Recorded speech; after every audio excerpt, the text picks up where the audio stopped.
Well, good morning, folks. Today we're here on behalf of the Logan branch of the National Trust. We're here to record some stories from some of our descendants of the early pioneers to go with the Australian Heritage Festival with the National Trust later on in the year. It is my pleasure today, firstly, to introduce Mr. Allan Pettigrew. Morning, Allan. Good morning, Geoff. How you doing? Good? Excellent. Very pleased indeed to be here with you. Yeah, that's excellent.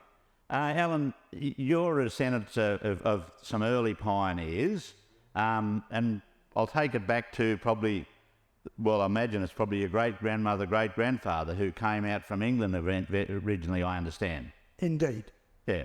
Can you take us back to that era, what they told you about why they came here and where they settled and that sort of thing, Allan? Indeed. To set the background, I'm a fourth generation from Scotland, and... That's the part I got wrong, isn't it? Not England, Scotland, sorry. Yeah, keep going. Geoff, with the greatest of respect, our ancestors would turn over in their grave. Yep.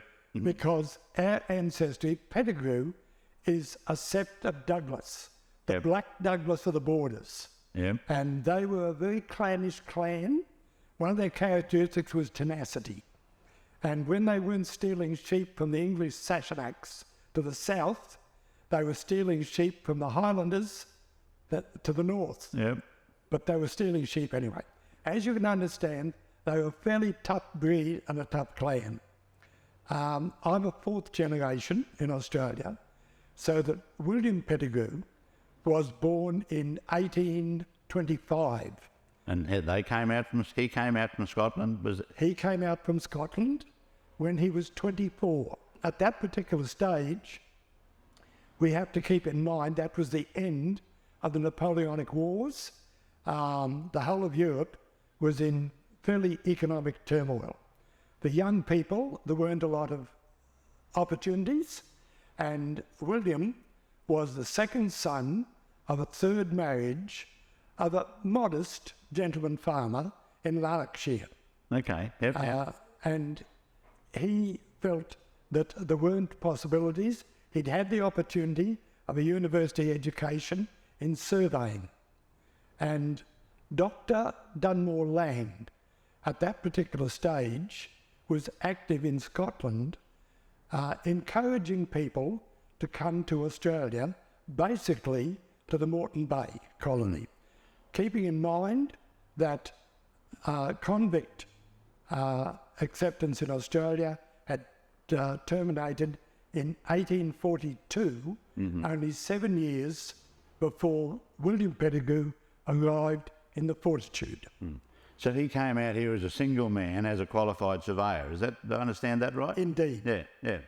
And that was in the Moreton Bay area they settled? They came to the Moreton Bay area. With his mum and dad then too? No, just he alone? No, just he by himself. He came out and did surveying work for land, and at that particular stage it was mooted that the state of what is now Queensland was originally going to be called Langland. Okay. That, however, on a political basis, as we know, politics never turns out the way you expect it to. And he arrived in 49. Queensland was made independent 10 years later in 1859. Yeah. But he saw the timber potential both to the north of Brisbane and to the south. And being a Scot, he was quite interested in engineering. You mentioned to me that he established a major sawmill in Brisbane. Am I fast forwarding that? But it was William that did that, wasn't it? Once the arrangement with Dr. Lang, he was promised £200 a year. The incentive was quite high, never came to fruition. And William Pettigrew was only one that was promised things that did not happen. Okay. However, they were tenacious and inventive people in those days. William was only a representative of his era. He then established the first steam sawmill in Brisbane. And that was on the river? On the river in Brisbane? River. Because Brisbane was only a village in those days. I mean, to use that terminology. several thousand. Yeah, yeah. Several thousand. Bit bigger than the village, but yeah. It was, his sawmill was conveniently situated on the site of what is now the University of Technology and the Parliament House buildings. It was a major sawmill. I mean, it was the sawmill at the time, wasn't it, really? And, well, catastrophe came by, I understand, if I can call it that. The mill had a checkered career, but again, because of the tenacity of the people of those days, the mill virtually was eliminated in the 1893 flood, which was not one flood, but in February of 1893, there was one flood came through, a second flood, a third flood. And that was devastating for the colony at that particular stage, and it took them many years to recover. Interesting, Alan. We talk about the 1893-94 flood, if you like. Yes.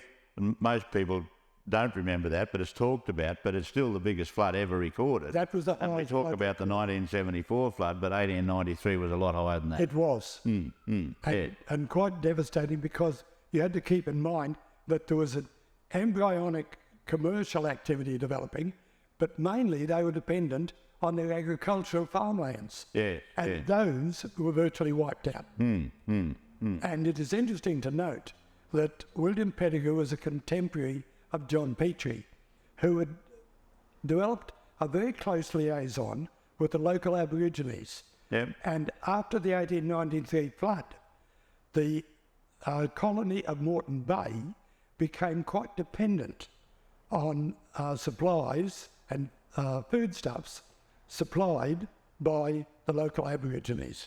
What did they tell you then, but fast forwarding it a little bit, I suppose, tell you about the farming in those days? And I understand there was a lot of cotton growing in that time too, that time frame? Indeed. Again, put things in context. The American Civil War, early 1860s, the cotton supply to the mills of England was cut off. So they had to depend on India, but also there was cotton grown extensively along the Brisbane River and the South Queensland rivers to supply the mills. Now, then there were two things required in the early settlement. One was building material, and the second was transport. So William, in conjunction with others, virtually on his own, he saw the timber potential and started the first steam sawmill, but he also developed shipping, or boats, indoor boats that were navigable up the rivers, which meant to say that paddle wheelers, he had 4 boats eventually, and 2 of them were paddle wheelers. 2 side-by-side paddle wheelers, and 1 stern paddle wheeler. This is your grandfather. Your grandfather we're talking about. Went out now, William. I'm 4th generation. So we go William, Robert, Eric, Allan. Okay. We got a couple of generations to get through yet. Well, we can skip through them. Interested in the paddle wheelers before we move on to probably your childhood and what have you. I know that was in Toowoomba, so I'm very interested to learn a bit more about that. But the paddle wheelers went up, I imagine, the Brisbane River, the Logan River. They were also used because the timber that they collected was mid-grain timber, a lot of pines, but the denser pines, and they would float. So the timbers were sneaked to the rivers. The Mooloolah and the Maroochy to the north, and to the south, the Logan and the Albert. And then they were lanced into rafts, and then they were towed up or down the coast, up the river, and to the sawmill. And so that was the supply. So there you had, because in those days, no railways, no bridges over major rivers, no roadways to speak of. It was all horse transport. And so the settlers relied on river transport. The waterways were the main arterial roads.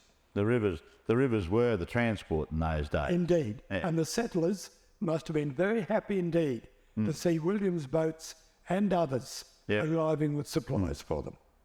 So we can fast forward a little bit, because time is always of the essence, unfortunately, but if we can fast forward a little bit, go through a couple of generations, you pull me up on what you might want to highlight there, but I'm going to take it to your childhood, your upbringing, your childhood, your youth. We won't go into what you did in your youth, Allan, but your youth was spent. Yeah, that's right. The stories left untold. We're telling stories, but stories left untold. Let's face it.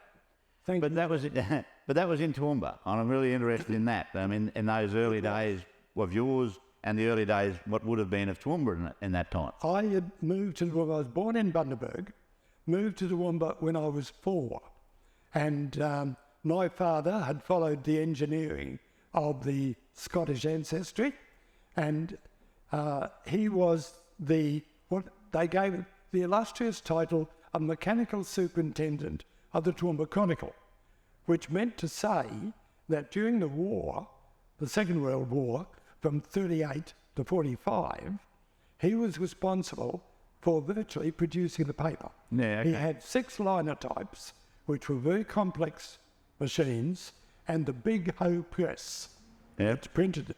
Now, no parts were available, and he virtually made the parts that were required at that time. So I grew up with an engineering background, did my cadet engineering at Toowoomba Foundry, Southern Cross organisation, and then subsequently moved to Brisbane, and I then developed into water treatment and water treatment engineering. Okay. So that's my background. Yeah. And Toowoomba background, like in your early days. I mean, they talk, we go to Toowoomba now, and there's two roads, one bypasses Toowoomba and all the rest of it. Would have been interesting, what will I say, 60, 70 years ago, though. Delightful memories. Yep. When on a Saturday morning, you got up and said, "Mum, can we go to the 7 Mile Caves?" And they were 7 miles at the bottom of the range. Bottom of the range. And how did you get there in those days? Walking. Yep.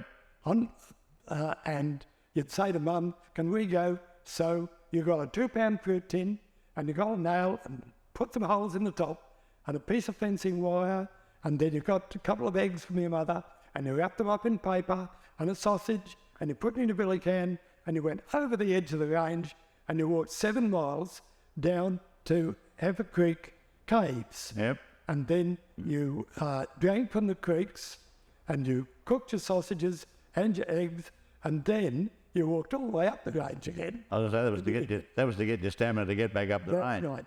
Keep in mind, those were the days when at East State School, there were horse-drawn pie vans came, and one was better pies, and one was okay pies, and they were 3pence each. 3pence each, Yes. yeah. And when they went up to 4pence, we thought the whole world had caved in. So you had milk delivery, you had bread delivery, the grocer came, etc. Yep. And they were all horse-drawn vehicles. And just briefly, I'm talking a bit about the roads, but I mean the road up the range. There was no road up the range in those days. I mean, there was it was called the toll bar. Yeah. And Cunningham, of course, had gone through Cunningham's Pass to the Downs, but that didn't help Toowoomba because you didn't go to Warwick. Went out to Warwick. So there had to be a route down, and quite a lot of work was done in the First World War in cutting a pathway which was the toll road from Gatton up to Toowoomba. Yeah, yep. And the toll, I believe there was a toll on it. You had to pay a moderate fee to use it because of the amount of work that had gone into establishment. And it was a long, long time before that toll road was replaced. Yep. So I won't delve any further into your youth, Allan. I'll let that with you because that story can be left untold. That's a good idea. But if we can... Well, ill-used youth. I'm sure it wasn't, Allan. But if we can move it forward then, you then settled in Brisbane and had family, and of latter years now you've retired in Logan. Indeed. So I guess fast forward us through that procedure, if I can call it that. It's been, for the family, it's been a return to that area because William spent a lot of time in the Albert Logan district. With the timber. With the timber. And also with his boats. And his boats came up as far as Logan village. The Logan was navigable up to that particular point. There was a big turning circle up there in those days. And that's right. Still there, but... Yes. Yeah, yep. With my own history, we settled first at Kerkow in Brisbane, and I started a business in water treatment. Then it was a modest house, and by coming and having picnics at McLean's Bridge, we passed an acre property on quite an extensive old house, which appealed to the 4 children, who at that stage were verging on teenagers.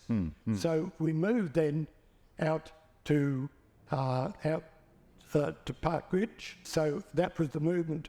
And on an engineering basis, I've worked with Logan Council since Russ Hens first developed the idea of taking all the bits and pieces that the other councils virtually didn't want and put them all together and made Logan Council. And that was in 78, and they built the council chambers in 82. And so I've been associated with Logan Council for some 40 years past. And of latter years now in your retirement, you've been actively involved in a lot of community projects, one of which I had the pleasure of being associated with the 150th celebration of Logan Village, which was, that was 2013. It's hard to think that was 10 years ago already, Allan. Indeed, it is. But I believe we had some 6,000 attended that opening, mainly due to the efforts of people like community leaders such as Geoff Kerkow. Such as Allan Pettigrew and us. Chairman of committee. It was our events committee. It was a wonderful celebration. And we had other very capable people on that committee, and I think that it created success, so it was continued on for quite a number of years as a music festival. That's right, It was a shame it hasn't continued. But anyway, that was a really wonderful celebration of 150 years in Logan. It was. Allan, I think we've just about covered it all, or no, haven't covered it all, but we could go on for hours. We'll get a bottle of red wine and we'll go all day. Better still. But Allan, no, I'd just like to thank you on behalf of the National Trust. Thank you very much for sharing your stories, which we call shared stories, sharing your story here today. It's been absolutely wonderful, and I'm sure people that look at this video will learn things that they didn't know about that whole era. So, Allan, I'd like to, on behalf of the National Trust at Logan, on behalf of the National Trust in general, thank you very much for participating, and we can only wish you all the very, very best. Thank you, Allan. Thank you, Allan. Thank you. Keep in mind, I am only one of a group. Yes. It's a team effort. That's it, always. And thank you very much. Thanks, Allan.